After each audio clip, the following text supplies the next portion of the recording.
কথা। ঘড়ি ধরে ওষুধ তোমাকে কে দেয় শুনি? আমিই তো। তাহলে আমার সুবিধা মতো জায়গায় তো আছে। তাহলে আর কি, উদ্ধার করে দিয়েছিস আমাকে। আমার ওষুধের ব্যাগ আর আমি জানবো না? ওষুধের ব্যাগ না তো যেন 7 রাজার ধন সম্পত্তি চোরে এসে নিয়ে যাবে। ওষুধের ব্যাগটা কোথায় শুনি? ওষুধের ব্যাগ তো আছে, এই তো এইখানে। ধন সম্পত্তি নেই বলে তো কথা শোনাচ্ছিস? হ্যাঁ, হতচ্ছাড়ি অবাগা। বাপ মা দুটোকেই তো খেয়েছিস, এখন আমি মরলেই বুঝবি তখন। ও ঠাকুমা, আমার ঘাট হয়েছে। তুমি আমাকে যত খুশি বকো, কিন্তু মরে যাওয়ার কথা বলো না কিন্তু। তুমি ছাড়া আমার যে আর কেউ নেই। আহারে, মুখের কথা শোনো।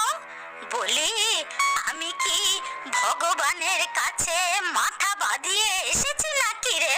হ্যাঁ, 3 কাল গিয়ে 1 কালে ঠেকেছে।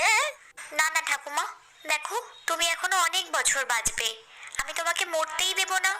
সময় মতো ওষুধ খাওয়াবো, কত সেবা করব, পা টিপে দেব। সে তুই যাই বলিস রে পাগলি, তোর একটা বিয়ে চূড়া না দেওয়া পর্যন্ত আমার শান্তি নেই রে। উফ, আর ঘুরে ফিরে তোমার ওই বিয়ের কথা। আমি বলেছি না তোমাকে আমি এখন বিয়ে করব না? হ্যাঁ, তা করবি কেন? হতচ্ছাড়ি, এদিক ওদিক থেকে যাও এখন একটু সম্বন্ধ আসছে, পরে দেখবি তাও আসবে না। হোক গিয়ে, আমার বিয়ে নিয়ে তোমার চিন্তা করতে হবে না। না না, চিন্তা করব না। পরে কোন রাজপুত্র আসবে রে পক্ষীরাজ ঘোড়ায় চেপে তোকে রাজরানী করতে? তুমি রাগ করো না ঠাকুমা, একটু কিছু খেয়ে নাও, তারপর ওষুধ খেতে হবে তো। তোমাকে তো বলেইছি আমি পড়াশোনাটা আগে শেষ করি, নিজের পায়ে দাঁড়াই, তারপর তুমি যাকে বলবে আমি তাকেই বিয়ে করব। এখন খেয়ে নাও আমার লক্ষ্মী ঠাকুমা। উফ ঠাকুমা, তোমার সেই একই কথা। যার কেউ থাকে না তার ভগবান আছেন। তুমি এত চিন্তা করো না গো। দুশ্চিন্তা করলে আবার তোমার প্রেশার বাড়বে। বাড়ে তো বাড়ুক, তুই পোড়ামুখী আমার কেউ না। যা যা, ভাগ এখান থেকে। হ্যাঁ, তাই যাচ্ছি, তবে কলেজে। তুমি একটু সময় একা থাকো, আমি ছুটি হলেই ফিরে আসছি।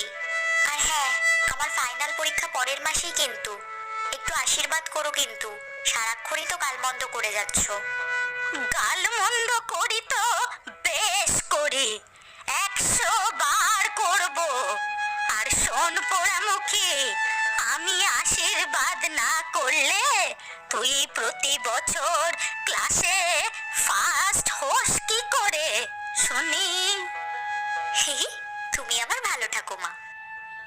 ও গোপালের মা, বলি গেলে কোথায়? ও মাসিমা, আপনি আসুন আসুন। তোমার সাথে একটু পরামর্শ করতে এলাম গো গোপালের মা। হ্যাঁ মাসিমা, বলুন না কি বলবেন। তুমি তো জানোই আমার ওই নাতনি দীপা, ও ছাড়া তো আমার আর কেউ নেই। ছেলে বৌমা দুজনকেই ভাসিয়ে নিয়ে গেল রাক্ষসী ওই নদী। কাঁদবেন না মাসিমা, সেই দিনের কথা আজও গ্রামের লোকজন কেউ ভুলতে পারেনি। না না, কাঁদবো আর কেন, চোখের জল তো সব শেষ। তা শোনো গোপালের মা, আমার নাতনিকে নিয়ে আমার যত চিন্তা।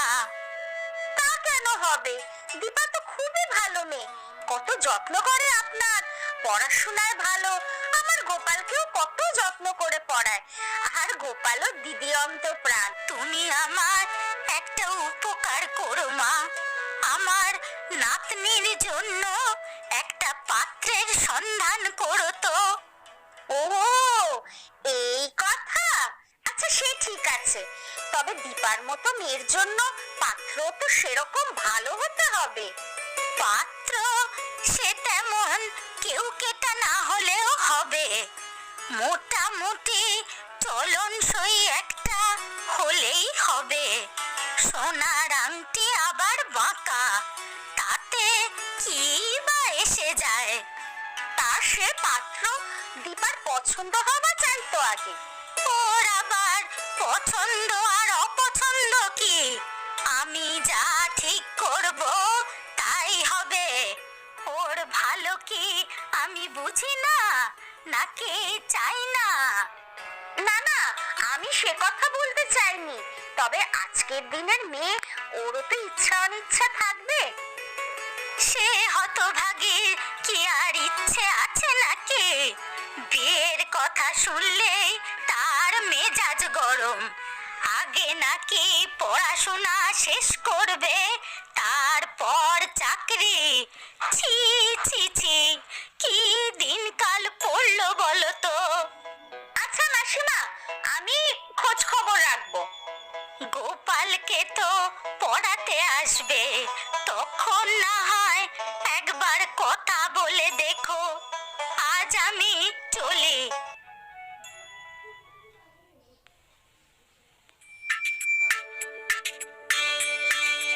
এই যে এতক্ষণে মহারানীর আসার সময় হলো, সেই কখন থেকে আমি দাঁড়িয়ে আছি। আজ একটা এক্সট্রা ক্লাস ছিল যে, তাই দেরি হলো। তুমি বুঝি অনেকক্ষণ এসেছো? তা খানিকক্ষণ তো হবেই। এইদিকে একটা দোকানে মাল ডেলিভারি করার ছিল, তাড়াতাড়ি কাজটা হয়ে গেল, তাই আমি ভাবলাম তোমার সাথে দেখা করে যাই। ভালোই করেছো। চলো বাড়ি ফিরবে তো? দেরি হলে ঠাকুমা আবার চিন্তা করবে। ঠাকুমাকে বলেছো আমার কথা? পাগল নাকি? এমনি সারাদিন বিয়ে বিয়ে করে আমার মাথা খারাপ করে ফেলছে। তোমার কথা বললে হয়তো আবার রাগ করে নাওয়া খাওয়া ছেড়ে দেবে, তখন আরেক বিপদ হবে। কেন রাগ করবে কেন? ঠাকুমা তো তোমাকে বিয়ের কথাই বলেছে, আর আমিও তো তোমাকে বিয়েই করব। ঠাকুমা পাড়া শুদ্ধ সবাইকে বলে রেখেছে আমার পাত্র খোঁজার জন্য। সেখানে আমাদের বন্ধুত্ব আছে জানলে রাগ করবে না। আর আমি তো এখন বিয়ে করতে চাই না, জানোই। আগে পড়াশোনা শেষ করে আমি নিজের পায়ে দাঁড়াবো, তারপর। সে তো জানি, কতদিন যে মহারানীর জন্য আমাকে অপেক্ষা করতে হবে কে জানে। তোমার কথা শুনলে হয়তো এক্ষুনি ঠাকুমা তোমার সাথে বিয়ে দিয়ে দেবে। ওরে বাবা, না না, এই বেশ ভালো আছি। পরে আমি ঠিক সময় ঠাকুমাকে জানাবো। চলো বাড়ি ফিরি তাহলে। বৌদি, গোপাল কোথায়? এই তো মাঠে যাচ্ছে খেলতে, এই এলো বলে। তুমি বসো না। গোপাল কিন্তু ভারী ভালো ছেলে, সব পড়া ঠিক মতো করে রাখে। তোমার কলেজ কেমন চলছে? ভালোই চলছে বৌদি। কলেজের পাশাপাশি আমি চাকরির পরীক্ষাও দিচ্ছি। সে চাকরি তুমি পেয়েই যাবে, পড়াশোনায় কত ভালো তুমি। চাকরি যে আমাকে পেতেই হবে বৌদি, ঠাকুমাকে আমার দেখতে হবে তো। ঠিক আছে, বসো, আমি তোমার জন্য চা আনছি।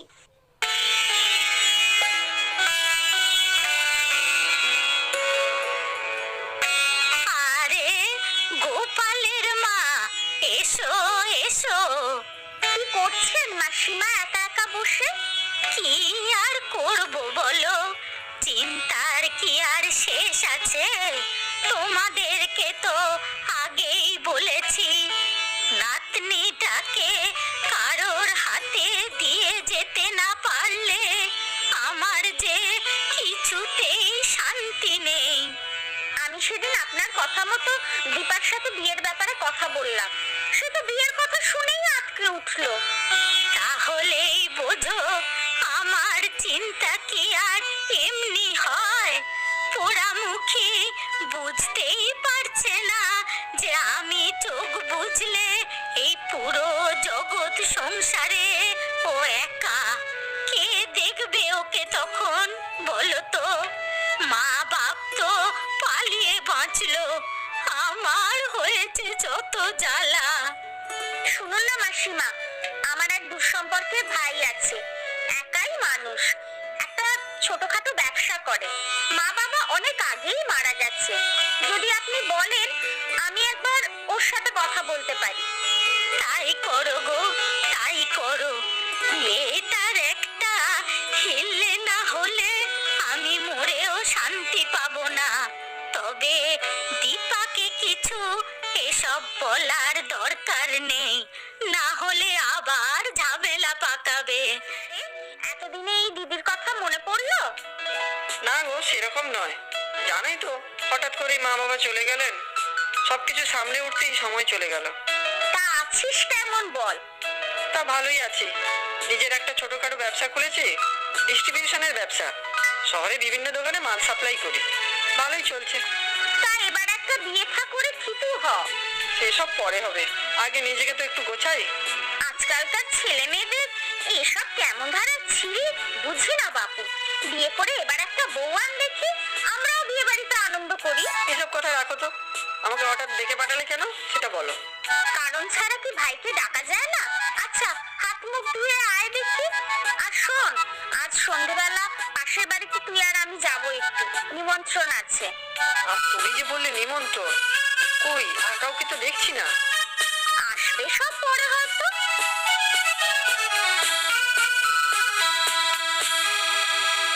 এই তো তোমরা এসে গেছো। কই রে, ভিতরে আয়। গেল কোথায় মেয়েটা?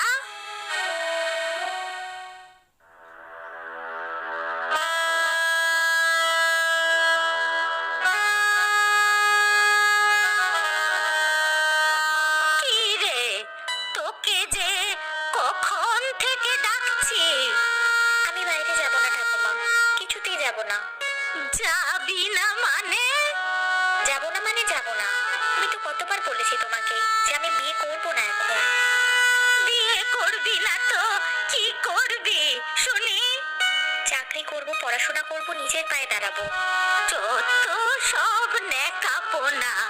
চাকরি করে বড় দিক্কত হবে নুনে।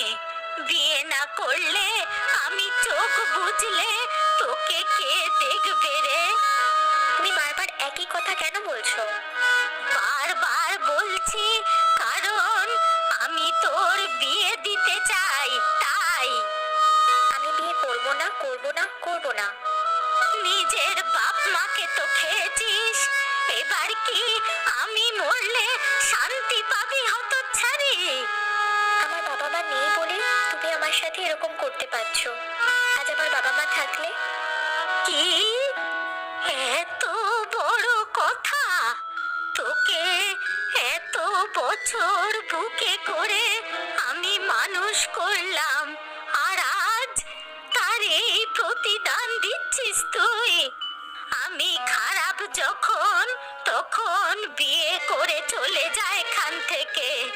মুক্তি দে আমায়, মুক্তি দে।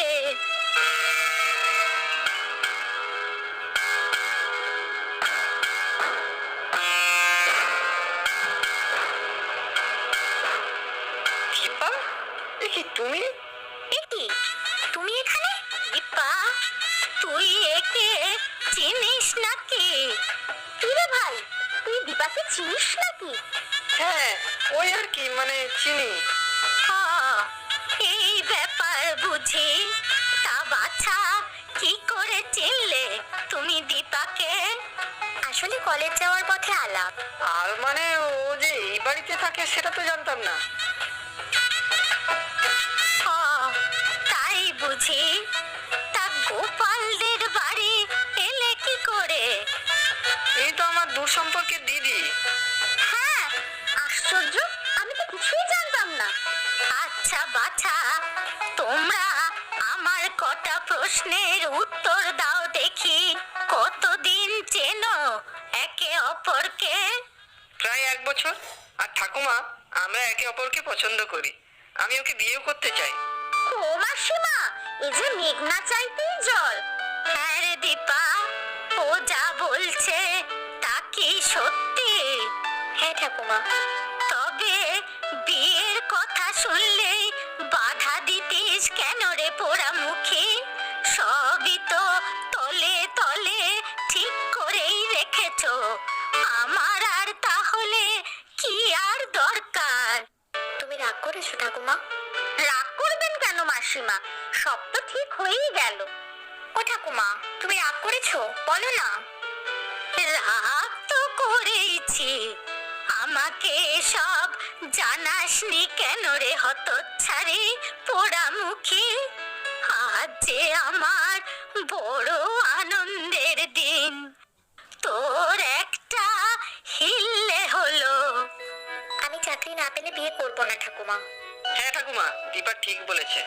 সে কি, তুমি ওর তালে তাল দিচ্ছ? আমি বলি কি মাসিমা, আপনি আর বাধা দেবেন না, বিয়ে তো ঠিক হয়েই রইলো, কয়েকদিন পরেই না হয় হোক। ও, তাহলে দিদি তুমি পাত্রী দেখতে নিয়ে এসেছিলে, এটাই তোমার বিশেষ কাজ? সবাই যখন তাই চাও, তবে তাই হোক। এখন যে আর কতদিন এই মুখ পুড়ে আমায়